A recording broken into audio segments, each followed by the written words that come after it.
Hello and welcome to the Finance Leaders Roundtable today. We have gathered to discuss a very important aspect of AI.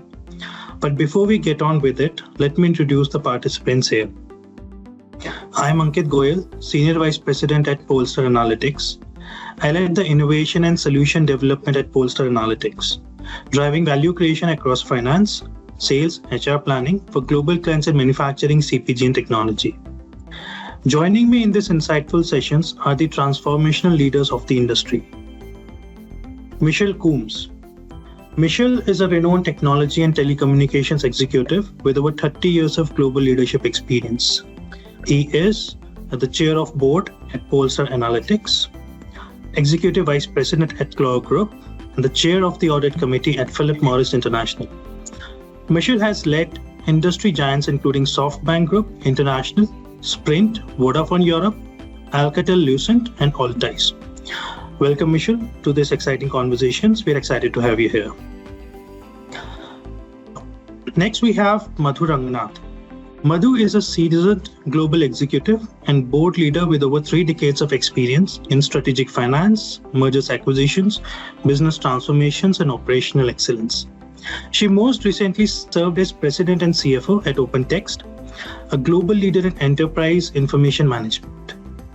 Madhu is a board and audit committee member at Akamai Technologies and Bank of Montreal, including chair of audit committee at Akamai. Welcome, Madhu. Thank you. Next, we have Juan Carlos.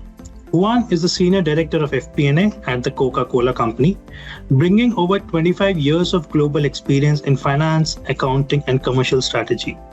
With a proven track record in managing multi-billion-dollar revenues across Latin America and Africa, Juan is known for leading financial transformation, driving P&L optimization, and mentoring high-performing teams. Juan, we welcome you in this session. Thank you. It's a pleasure to be here. And finally, we have Giuseppe Lombardo. Giuseppe is a seasoned finance executive with over a decade of experience spanning investment banking and strategic finance leadership. Currently, Senior Vice President of Strategy and Finance, North America at Oatly, Giuseppe has rapidly progressed through senior finance roles across EMEA and North America, driving strategic financial planning for the leading plant-based food innovator. We welcome you, Giuseppe, for this conversation. Thank you for having me. Today, in this conversation, we are going to talk about balancing innovation with financial discipline. In today's economy, innovation is not optional, it is existential. But at the same time, unchecked experimentation, ballooning tech investments, and fragmented initiatives can erode profitability and strategic focus. How do you empower bold innovation while maintaining financial clarity and control? How do you scale cloud, AI, and data-driven initiatives without letting costs spiral or ROI vanish in ambiguity? That's where the data-driven leadership comes in. When finance, technology, and business teams operate with shared visibility, governed KPIs, and unified platforms, innovation becomes not just sustainable, it becomes measurable, repeatable, and aligned with the business agenda. In this session, we will explore how today's most forward-looking organizations are balancing agility with accountability, and how finance leaders are becoming central to the transformation by leading with insight, not just oversight. And Michel, I'd love to get your perspective on this topic, given your experience across multiple organizations. Thank you, Ankit. Great to meet all of you. Sorry for my 2 minutes delay to start with, but I am thrilled to be with you today. My major task is to be the chair of Polestar. So you have mentioned some other commitments, but my main commitment is to be the chair of this company, and I'm very proud of it and to learn every day from Polestar and what they are developing. So, as you can expect in the different roles that I have had as all of you, I guess I have always been not struggling, but at least I had to deal with how to balance innovation and financial discipline. And for me, it has always been very clear. I mean, it's not one or the other, but it's both together. And both of them are helping each other. I mean, there cannot be innovation in a company without great financial discipline, which will unlock financial resources, which can then be invested in innovation, which will drive the company moving forward. And then there cannot be financial discipline without innovation, because innovation is not only a lever to unlock growth, but it's also a lever to unlock efficiency. And so that in turn will help to unlock more cash generation for the company and then make it work. So that's the first piece. And I've seen many companies which are always struggling in between, should we drive the company for growth or should we drive the company for cost efficiency? And my answer is always to say both. We have one brain with two dimensions, and we need to use both. Second piece, of course, there are different types of innovations. You have incremental innovation, which is probably easy to manage, on which you can have quickly some ideas on whether it's going to deliver or not to deliver. And then my view is that of course, it has to be data-driven, meaning that when you innovate, you just need to understand why and what you are trying to achieve, and the milestone that you need to get to in order just to make sure that it will work. And then there is a cultural point beyond data-driven, which is a company which innovates is a company which is ready to take risks. And meaning taking risk, meaning to try, but also to be ready to stop quickly if something doesn't deliver the way it was supposed to deliver, or to accelerate if after a few milestones you start to see the right traction and you can get where you want.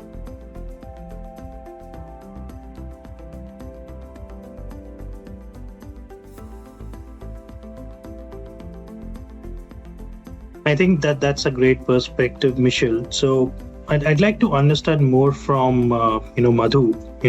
What is your take on this particular aspect, and in your past experiences, how have you have established frameworks so that you're able to drive innovation while keeping that finance aspects in check? Yeah, thank you, Ankit. Again, thanks for having all of us here. It's a great topic. I couldn't agree with Michel more. In fact, it was music to my ears as a CFO, as a career CFO, to hear him say that it's not either or. It's not innovation versus financial discipline. It's both. So I think a couple things in terms of framework, right? It really starts with the financial planning process, and as everyone knows today, it's not just about long-range planning, it's about continuous planning, right?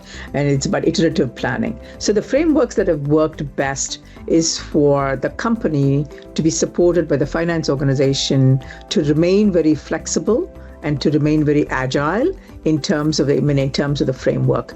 And on the innovation side, whether you're a single product company or you're a multi-product company, one of the frameworks that has really worked is to have sort of a 4-box or a 3-box model where you are constantly looking at the product life cycle and saying which product is sort of incumbent or legacy, it's producing cash flow, and which are sort of the keeping the lights on, we talk about it that way, right? And which are selling today and will continue to sell, what's the product life of that, and then which are the emerging products. And clearly for emerging products or updates or initiatives, you are not going to have an immediate ROI. So there is a certain cross-pollination of ROI that needs to be funded in the entire framework, right? So I call it more portfolio optimization, and I think it applies to, as I said earlier, whether you're a single product company or a multi-product company.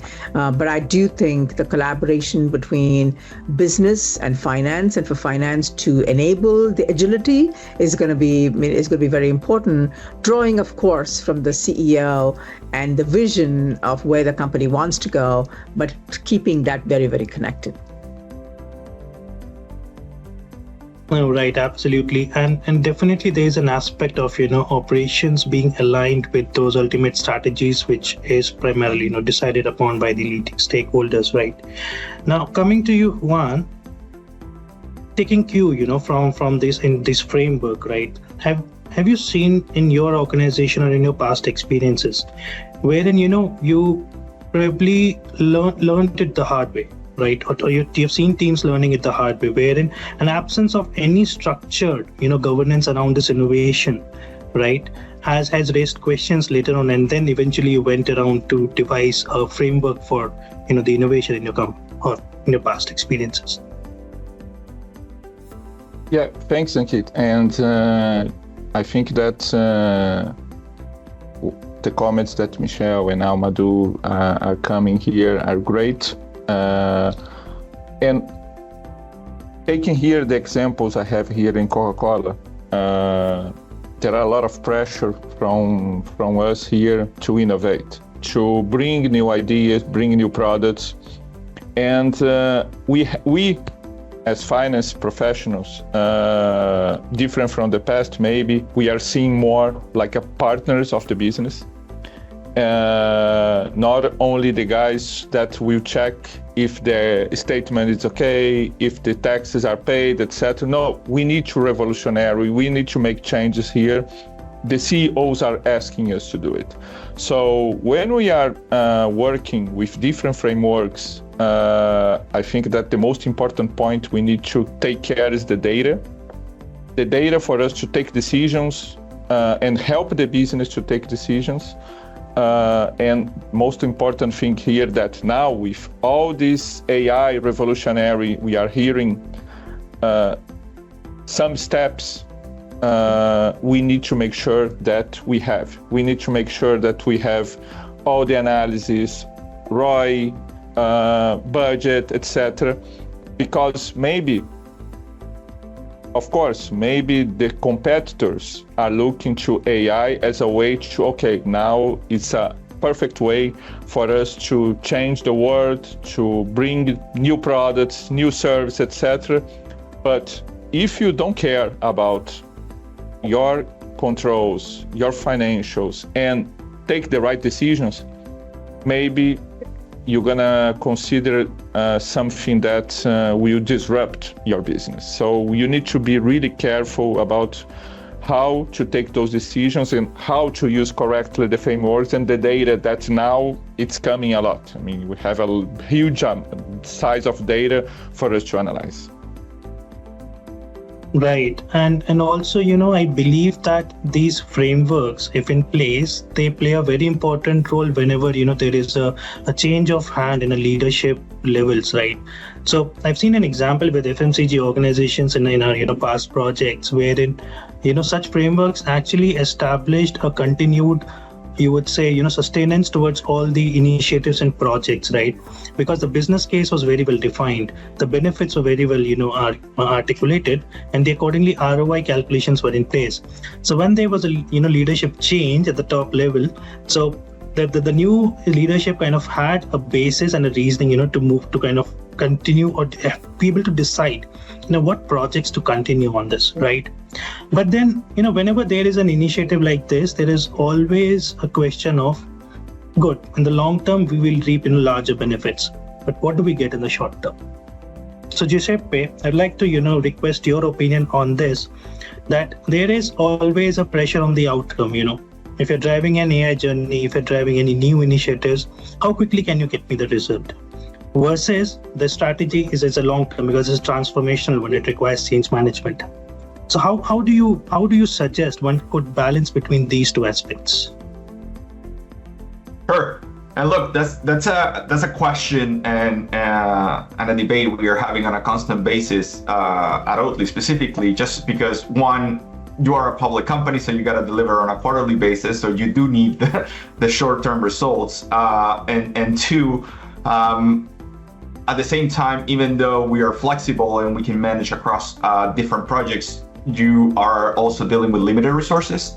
So you got to really pick what matters most, both long-term and short-term. I mean, we always have I say here that there is no long term without the short term, right? I mean, you got to make sure that you deliver on the financial, the profit, on the growth in the next 3 months, 6 months, 12 months in order to get to 2026. Otherwise, there is no 2026 without 2025. So at the end of the day, it comes down to prioritizing and making sure that we're making the right long-term decisions without sacrificing the short-term outlook and outcome of the company. And not saying that it's easy, because a lot of time you would like to make decisions that will have a significant impact in the long term, but unfortunately you don't have the resources in the short term, and you really need to deliver in the short term. So it's and every company is different, right? I mean, some companies have a luxury of being able to look 2, 3, 4, 5 years forward, and they don't necessarily care, or they see the long-term benefit as a bigger need than the short-term impact. But again, when you are a public company, in this world where people really care about profit, really care about cash, you need to make sure that you take also the short term into equation, even though it might not be it would come at the expense of the long term. So it's a balancing act. So there is no right answer or wrong answer. It's more about what company needs at a certain specific time, to be honest. No, I get that. And, while it was a trick question, I was trying to get, the tricks of the trade from the leaders out here. But I believe, it all depends on case-to-case basis, right? Depending on the initiatives, the organization structure, culture, and the span of the entire setup and everything, right? So that's been a great round on this particular topic. So just to, kind of summarize everything that we have discussed out here. So we do agree that innovation and financial discipline need to be aligned with each other, right? And then there has to be framework which allows us to define qualitative benefits from those initiatives, but also assign a quantitative parameter against it, right? For example, and I'm just thinking it out loud. If I am able to reduce a turn through a particular project initiative, turnaround time to announce territories for my salespeople, I should be able to see more revenue coming into the company, right? Because for that extra period that sales team got to work in their respective territories. And like this, we do come across, a lot of such examples in our, planning areas. And all of these do require, data-driven frameworks, because long back it was said data is the new oil, but data is the necessity of today. So without having the right information, right collections, and right analysis on those data points collected, it's almost nearly impossible to qualitatively define and quantify the benefits of those initiatives and accordingly take a call. So this leads, perfectly into our next section, wherein we talk about scaling the innovation. Yeah. So maybe I can take it from here, Ankit. And so now that we have a talk about making smart innovation bets.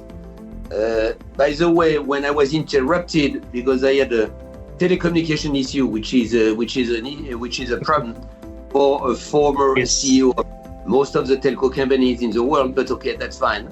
So that can happen, shit can happen.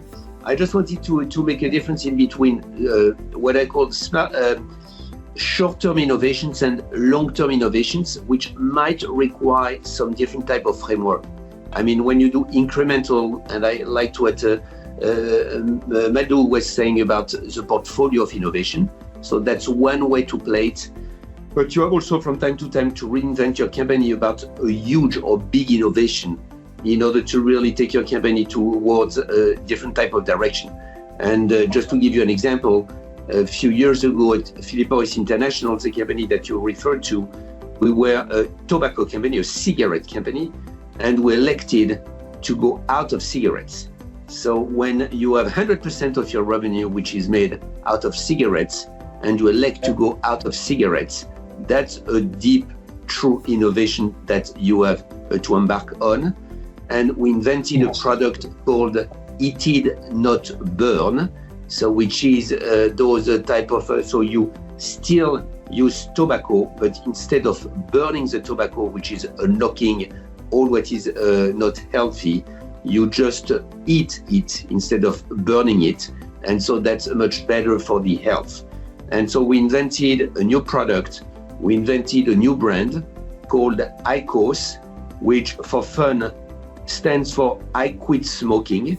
So for a company which was doing 100% of its revenue in tobacco and smoking, we said that we were going to launch a new product, so make a big innovation and get out of it.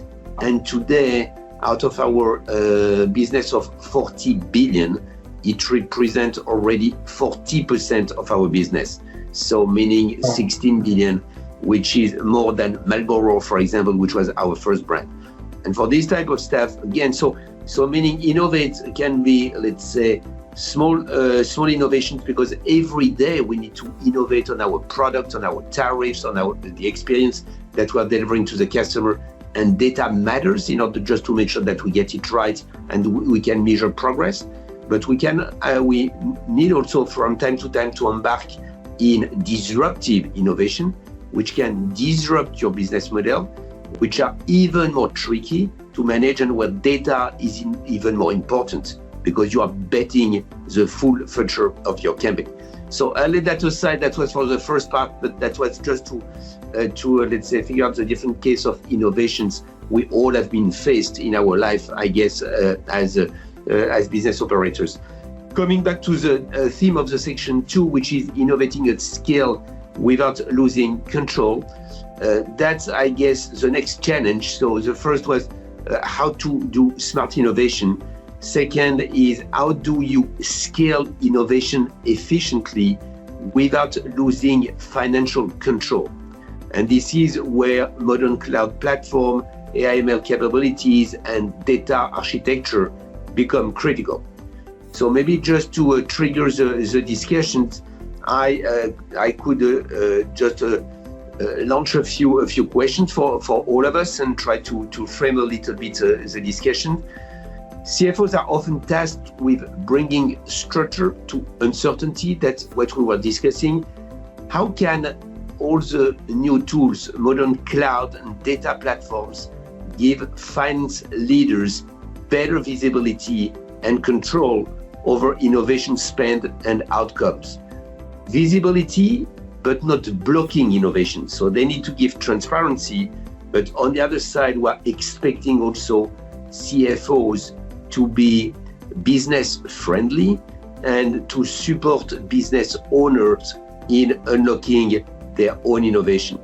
So that would be my first question on the role of the CFO and the tools which are at his disposal in order to help business leaders to innovate at scale without losing control.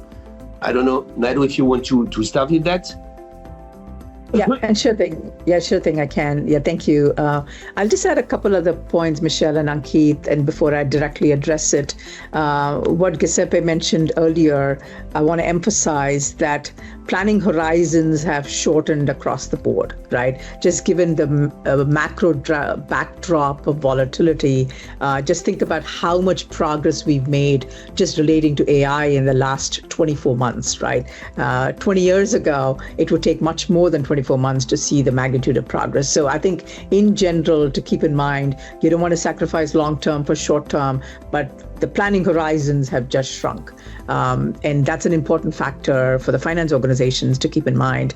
So back to the question about the modern cloud and the data platforms, they are absolutely transforming or have the enormous ability to transform how CFOs bring structure to uncertainty.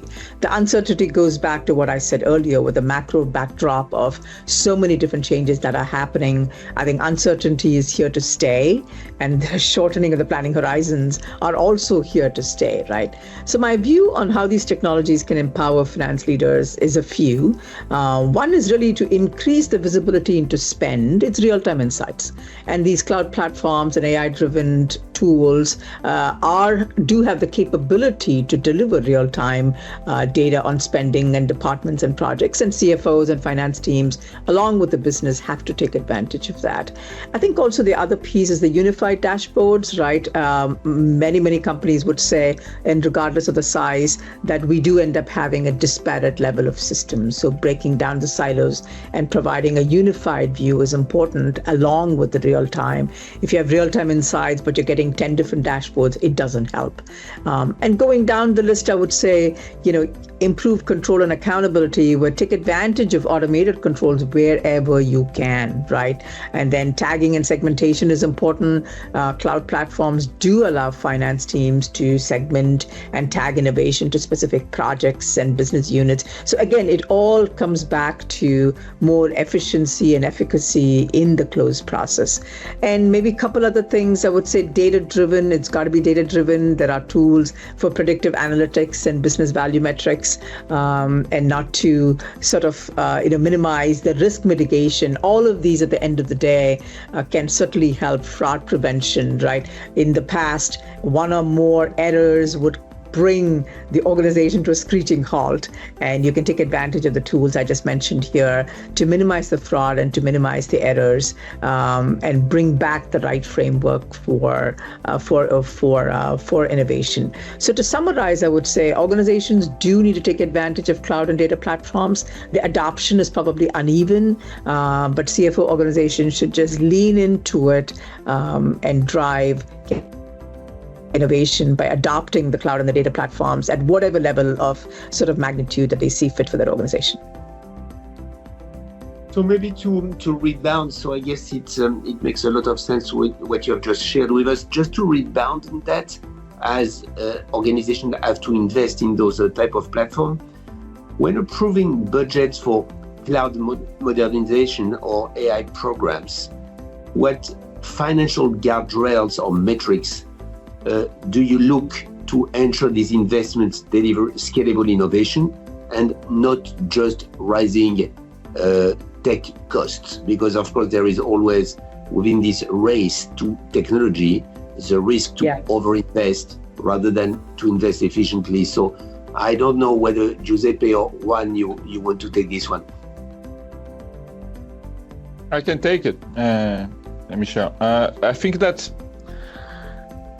a really, really good question, because today we are hearing a lot about, okay, we need data, we need tools, but are we investing in the quality of this data? Are we aligning the needs we need for doing this innovation? Because sometimes we start an innovation without understanding exactly what we need. Or maybe we hear the competitor do something, okay, we need to do something that's similar. So we need to make sure that before investing so much money in creating a tool or getting the data, we need to understand if this is what we need. If we have the proper alignments with all the stakeholders' involvement, if you need information from clients or vendors, or even partners from our business, you need to make sure that everyone has the quality of data we need to take the decision. So, and it means that we need to understand their needs as well, not only your business, because you need to understand in the whole scenario, in the whole environment, if we are doing the right decision in investing the money, in going through any initiative you need. So I think that's the main point I would add here for this topic. Maybe to rebound again on this one, so we say data becomes centric, so decisions have to be driven by data. We need to invest in those tools, which will give us the ability to have those insights, real-time insights, and also to build the right dashboards in order to drive the business, and so to be well equipped in order to do that.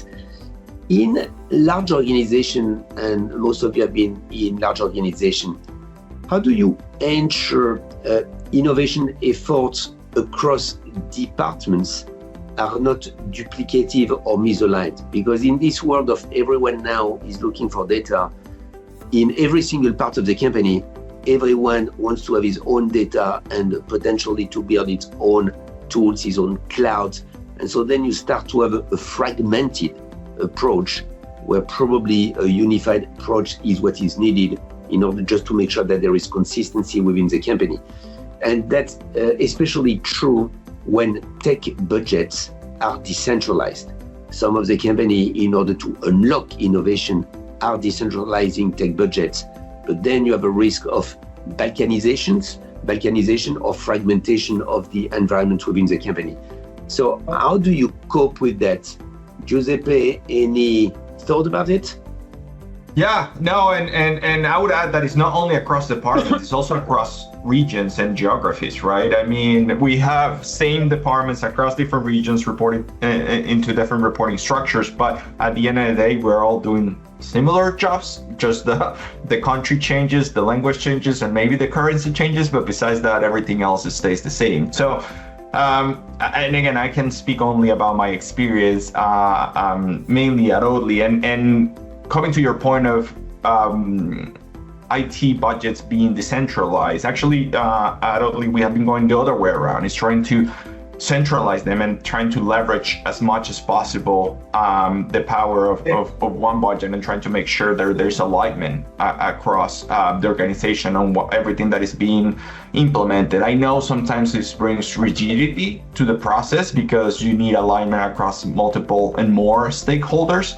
But at the same time, I think the opportunities and the benefits are also greater, right? Because you are then developing one single tool that can help the company worldwide, not a tool that can help finance in North America, which is what we have been doing until recently, which again, it brings speed and it brings solutions, but to a smaller subset of people and a smaller part of the company, instead of trying to find a bigger solution that might take a little longer, but the benefits are much greater, because then you're impacting the global finance team or the global commercial team or anything in that matter. So again, I can only speak to experience and for what I have seen, and I know, and there are moments in which there are certain solutions that are specific to a region, specific to a department, that you do need to analyze on an isolations. But what we have been trying to drive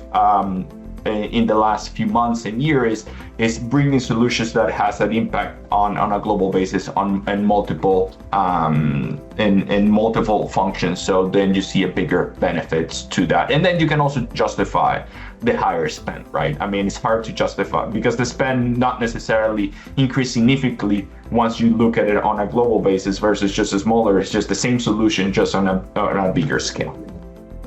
True. Ankit, do you want to wrap up this section? Absolutely.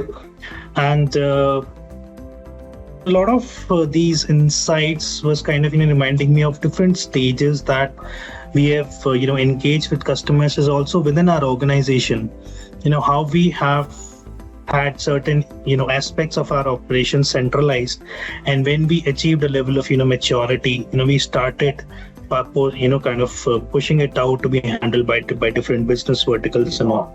So it kind of leads me to believe that the overall scalable innovation kind of have three phases. One is the development. When you are understanding a particular technology, when you are understanding its basics, its concepts, that's where you keep it highly centralized, because you want that knowledge to be honed, you want that knowledge to be learned, grasped entirely, and then you start rolling out applications.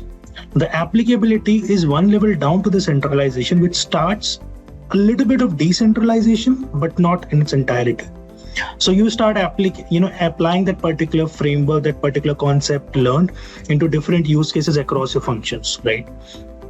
And then when you have applied one particular, you would say a concept on that new technology in a particular function, then comes the replicability. Because then you start replicating it across your geographies, across your markets in that particular function, with definitely slight tweaks to adjust for the local the local nuances of with respect to the geography or compliances with respect to that particular the geography again. So to summarize, this is what I feel the scaling of an innovation should essentially cater for. There is no single answer whether it should be centralized or decentralized, but I believe this happens in stages. And then this raises one more very important question team for us. if we are following it in that phased manner, and if we are even trying to, hand on the responsibility to replicate a particular application across, how are we establishing governance right from the stage 1 till the stage 3 so that we can monitor exactly the spend that we are making in those initiatives and monitor more effectively the outcomes of those initiatives, which is the topic of our next section.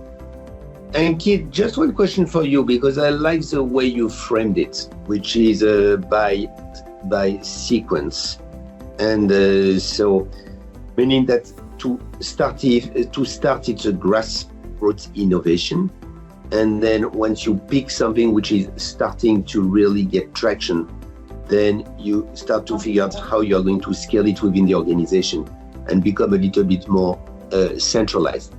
The question is, when you have two innovations which are addressing the same issue within your organization, which start more or less at the same time, how do you kill one in order potentially to make sure that you are going to scale with only one rather than a few of them? So there is a way to manage all of that. So I appreciate that it has to be decentralized to start with in order to have really the dynamism that you want. But at some stage, you need to make it converge. And so how do you manage this type of process? So, Michel, that's a tough one, but I'll try to. I know, but you are there also to help us being better. So you have to give us some views or lessons there. No, absolutely. So, when we talk about converging all of these innovations, and we are driving with the parallel innovations out here, what's most important is which of these initiatives outcomes aligns with the company's objectives and goals, right? At the top level, every company leadership has a vision with respect to its organization's growth and development. It has a short-term vision, it has a long-term vision. When we are running with parallel initiatives, which may be addressing the same issue but differently, we have to understand what is the time frame of the outcome that they are going to address. Is it going to address a short-term problem statement or a long-term? And then accordingly, check which one of these aligns better with our goals. Now, it's a trade-off, right? And it involves a very conscious discussions and decisions, along with looking at the entire, the impact of the investments on these initiatives onto the profitability of the company, again in the midterm to the long term. So I wouldn't say there is a single short answer to this, but all the guide rails or the guidelines are the initiative which is best aligned with the company's long-term objective is the one that gets continuance. Can you just illustrate with one transformation that you are driving right now within Polestar? So where you are moving from let's say a portfolio of different innovations, and you're migrating towards a platform approach.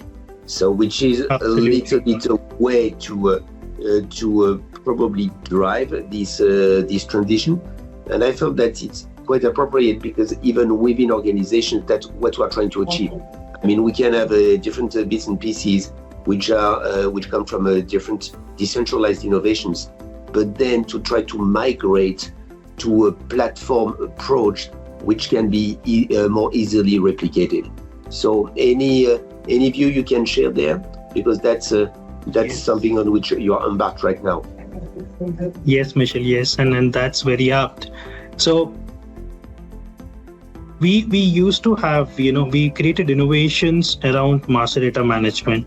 We created innovations around, data transformation strategies, and we created innovations around, insights on your fingers. Now, when we worked on these innovations at different points in time, and then we decided to converge all of them into one single, platform, as Michel pointed out, which is what we are, calling as one platform. One platform is a single product offering from Polestar, which allows for organizations to have their master data management capabilities organize their entire data structure with the right transformation, with right pipelines, right, and right data models, and then have analysis on that information from a dashboarding perspective, which meets the objective, Madhu, that you talked about, unified dashboards, right? And also it provides capability for users to simply go to a particular chat into your teams, right? Ask a simple question around your data sets and get answers to those. Even get links to your Power BI dashboards, wherein, from there on, you can go to that particular dashboard and have a view of your detailed analysis. So this is, one of the great examples of innovations that we have seen happening over the last, 3 years in our company, and it's being accepted very rapidly, very well in the market. Thank you, Ankit. So maybe we should shift to our last section, and which we have started to touch base more or less, but which is probably the trickiest of all of them, which is how do you govern innovation spending without killing the creative spark? And it's really about finding that sweet spot between oversight and micromanagement. And we know that in many of our organizations, the risk is that finance at some stage becomes a little bit too much micromanager rather than overseeing and unlocking innovation and growth within the company. So maybe first question would be, how do you govern innovation spend without stifling creativity or speed? So Madhu, maybe your insight would be quite useful on this point. Yep, thank you. Yeah, thank you, Michelle. So if the question is, how do you govern innovation spending without stifling creativity? There are a few important words there. Yeah. Words there, right? The moment we introduce the word govern, everybody thinks structure, everybody thinks discipline, everybody thinks the answer is a no, right? So here again, I think there are two aspects. One, I think Yuan mentioned at the beginning of the conversation, the DNA of the CFO organizations have changed forever, right? We always were supposed to be business enablers. We have to be business enablers. And that does not mean that you let projects go over budget, etc. So I'll kind of park the first DNA that the CFO organization to be business enablers is paramount.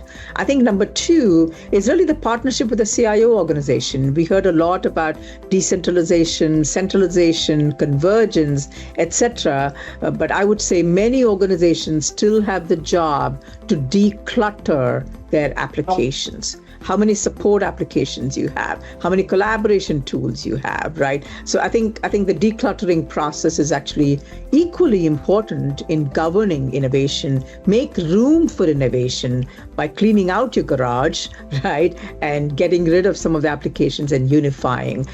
Because when you have too much, there is less creativity. Yeah. There is also the tendency to run towards the next shiny penny, the next innovation. So I do think coming back to the CFO organization's DNA and the collaboration with the CIO organization is to enable innovation projects to rise. At the same time, have periodic monitoring. And I liked something you said, Michelle, earlier, which if it's going well, try to find funds to accelerate. If it's not going well, get out of it sooner than you would otherwise have done. So I go back to being a business enabler, real-time insights, and the collaboration is super important. If there is a support application or a sales operation application, it's a win-win for the business. It is not just a win for that particular department or a win for the CFO organization, right? So that type of collaboration is also going to be very important. And last thing I'd say is companies do not invest enough in the tracking, monitoring aspect. There are tools, but there also needs to be smart humans along with the tools. So if you're driving innovation, don't compromise on one or two people with the right personality DNA, along with the tools who will help bring the governance and yet not stifle creativity. Very insightful, I guess, and maybe I would like to to ask Juan to rebound a little bit about this collaboration in between CFO, not only with CIOs, but also with product leaders within the company to ensure innovation shine, but doesn't go over budget, but on the other side is not killed.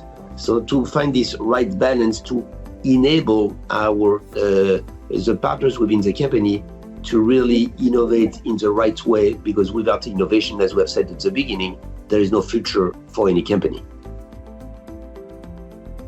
Yeah, for sure. What Madhu was saying about collaboration, for me, it's key for any successful innovation project, because as I said before, finance professionals today need to be partners of the business. They need to understand not only the impacts of innovation, but as well try to facilitate and try to create alternatives to make this happen. Of course, finance profession needs to take care of the controls, do the governance, as we were saying before, but we need to bring new ideas, new ways of working, and more important, we need to collaborate with the leaders of the project. We need to try to be together with them, create the right KPIs, the right tools to measure the success of the project, to help them, not to be the only guys to say, no, okay, let's go to another one next. No, we need to find alternatives, because otherwise they will not trust on us. We need to create an organization of trust. When you do everything here, not only large or public or small companies, if you don't trust each other, if you don't act as a partner, we're not going to be successful. So for me, the key is that, how we can better work together. What does it mean in terms of profile, skills, and capabilities of people that we should have in financial departments moving forward with this new type of responsibility that the financial department has? So does it change where we should bring our colleagues from in the financial department? Meaning, is an operational experience something which might be very useful then to be a strong CFO member? I take my example just to give you a view, because it was already 15 years ago, but I think that the CEO of my company at that stage was quite, let's say, ahead of his time. I joined Orange, which was the biggest telco in France, but one of the biggest telco in Europe, back in 2002. I was, let's say, of course, I was much younger than now, and I was a pure operator. And the company was moving through a kind of major challenges, nearly bankrupt. And so we had to reinvent a little bit the company. And the CEO asked me to join to become the CFO of the company. I had never been part of a financial department organization. And what he was valuing is my ability to partner with the operators and to understand what the operators need in order to be successful. So first question is around this, let's say, what type of profile should we bring? We know that a lot of CFOs become CEO after, but let's say, how do we bring also operational people within the financial department in order to help the financial department to change? And the second is a question around culture. And that was the point I was alluding to at the beginning, which is there is no innovation without taking risks. And obviously, the finance department is not there to take risks, but is there to give the right framework for people to be able to take risks. And as Madhu was re-mentioning once again, is to be able to give the ammunition and the tools to the business leaders on, okay, you take a risk, make sure that your risk is more or less controlled, and then the only thing that we're asking you is, if it derails, to get out as quickly as possible in order not to, let's say, to embrace too much of a prejudice for the company. So my two questions are around the type of talents that we need within this new financial department. Now that we're really guided by data, we need to use all those tools, but on the other side, we need to partner with business. And on the other side, what type of culture should we implement within also the financial departments in order to be this partner which will take risk with the business leaders, but which will help them to make it in the right manner. So long question, Giuseppe, to get your views on skills and culture. No, so I'll start with your second question on culture. And to be honest, the way we have approached innovation and AI, from the point of view of culture, is more about how do we give our people a job that is interesting and that is value added to them, which also helps retain them in the long term, right? The way we have approached AI up to now is how do I remove tasks from my team, my people, that on a day-to-day basis, they don't really add value to the organization, but they're needed in order to keep us financially centered and deliver on our needs. So I think from a culture perspective, I think it's also important not only what type of people you bring, but also what are you bringing to your people so you can retain them in the long term, especially those young, really smart people that are hungry for growth. How do you give them more without asking them for more hours, right? How do you make them more efficient? And the only way to do that is really removing anything that is not value added and only retaining what is value added and making them a better partner. So I will say that from a culture perspective. Now, from the point of view of what type of CFO are needed today versus maybe what it was needed in the past, look, I think my view is that overall, our role as a finance leader, we have both a luxury but also responsibility, in the sense that we're here to elevate ourselves and be not so much in the numbers, but also bring kind of the strategic and the overall view to the organization, which sometimes people in the finance team might not have the luxury for, because they're so much in the details, they're so much in the day-to-day that they don't see the bigger picture. So I think our role, or at least in my view, our role is both, right? It's operational in the sense that we gotta know enough to be dangerous, but at the same time, we gotta be above the noise and above the chaos to make sure that we're making sound decisions, because otherwise you get bogged down into the details and you don't see the picture. So you might be making decisions that are not aligned with your, not only your strategy, but also what are your competitive advantages, right? I mean, we can be investing in all type of AI and all type of innovation, but do they really enhance our competitive advantage? Because to be honest, we cannot be good at everything. So let's just make sure that we invest on the right things that make us better at what we're good at already. But two, and again, this is more a personal view, I think in general, is let's not invest in a Ferrari when all you need is a Toyota, right?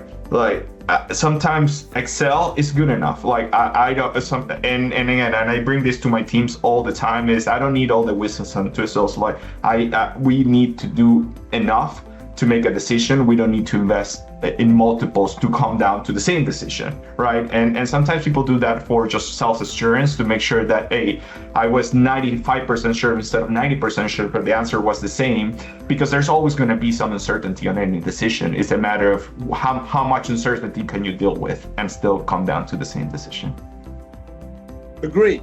And Kit, I guess that we're coming close to the finish line, so why should not you wrap up this last session and maybe the full debate that we have had today in 2 minutes? Sure. So, it's been lovely session, out here. And while we're on the topic of the governance, it takes me back to our, one platform. Governance needs transparency, right? So how do you bring in transparency, in your processes? Technology definitely, adds as a very big lever to it. So when we talk about, one platform, how does it bring in that level of transparency with the data? So definitely, you have security-based accesses, right? You can define your user hierarchies and provide accordingly. There are inbuilt audit trails, lineages, and version controls, right? Now, and through this, so having such type of systems in place always aids in driving that governance in the process level. So it's been quite an interesting and insightful conversation. So I'll just like to mention a few takeaways that I guess we all agree on. So we believe that innovation and financial discipline need to go hand in hand. There are frameworks available to monitor the innovations, to monitor the outcomes accordingly, and then there are certain objectives accordingly the innovations need to be aligned with. These frameworks should be capable to scale the innovations across. These frameworks should also allow us to converge the innovations into one single one as we move ahead in our journey, right? And of course, at the end, we should be able to drive governance so that we can monitor and take decisions accordingly with respect to any particular innovation, whether to continue, whether it's delivered its result and move on to the next, or whether to quickly shut it down and identify something new which is more valuable to the organization and the stakeholders. With that, I would like to call this session to a close. I would like to thank all the panelists and the Michelle for hosting it for us, right? Madhu, Juan, Giuseppe, it's been great having you here. Thank you so much for your time, and thank you for the audience. We hope we were able to share good insights and takeaways for you from the session.